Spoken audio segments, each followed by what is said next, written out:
ஒரு பெரும் பணக்காரர் தன்னோட மனைவியை அழைச்சிக்கிட்டு நண்பர் வீட்டுக்கு போறாரு. நண்பரோட வீட்டை சுத்தி பார்த்துக்கிட்டே தோட்டத்துக்கும் போறாங்க. தோட்டத்துல உள்ள ஒரு பூசணி செடியில பூசணிக்காய் காய்ச்சிருக்கு. பணக்காரரோட மனைவிக்கு பூசணிக்காய்னா ரொம்பவே பிடிக்கும். அதனால யாருக்கும் தெரியாம அந்த பூசணிக்காயை பறிச்சு தன்னோட கார்ல வச்சுக்கிட்டாங்க. வீட்டுக்கு வந்தவங்க பூசணிக்காயை சமைச்சு சாப்பிட்டு முடிச்சிட்டாங்க. இங்க பணக்காரரோட நண்பர் வீட்டுல பூசணிக்காயை காணும்னு தேட ஆரம்பிக்கிறாங்க. யாருமே வீட்டுக்கு வரலையே, பூசணிக்காய் எப்படி காணா போச்சு அப்படின்னு யோசிக்கிறாங்க.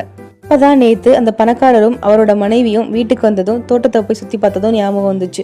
ஒருவேளை அவங்க பறிச்சிருப்பாங்களோ அப்படின்னு சந்தேகப்பட ஆரம்பிக்கிறாங்க. பணக்காரர் வந்ததும் பூசணிக்காய் திருடு போனதும் ஊர் முழுக்க பரவ ஆரம்பிச்சுது. இந்த செய்தி பணக்காரர் காதுக்கும் எட்டிச்சு. இப்படியே விட்டா தனக்கும் தன்னோட கௌரவத்துக்கும் கெட்ட பேர் வந்துரும் அப்படின்னு யோசிச்ச பணக்காரர் தன்னோட மனைவி பிறந்தநாள் அன்னைக்கு ஊரையே கூப்பிட்டு சாப்பாடு போட்டாரு. மக்கள் எல்லோரும் வந்து சாப்பிட்டுட்டு பணக்காரரை வாழ்த்திட்டும் போறாங்க. அதையே கூப்பிட்டு சாப்பாடு போடுற இவரு கண்டிப்பா பூசணிக்காய் திருடிக்க மாட்டாரு அப்படின்னு சொல்றாங்க. இதுதான் முழு பூசணிக்காய சோத்துல மறைச்ச கதை.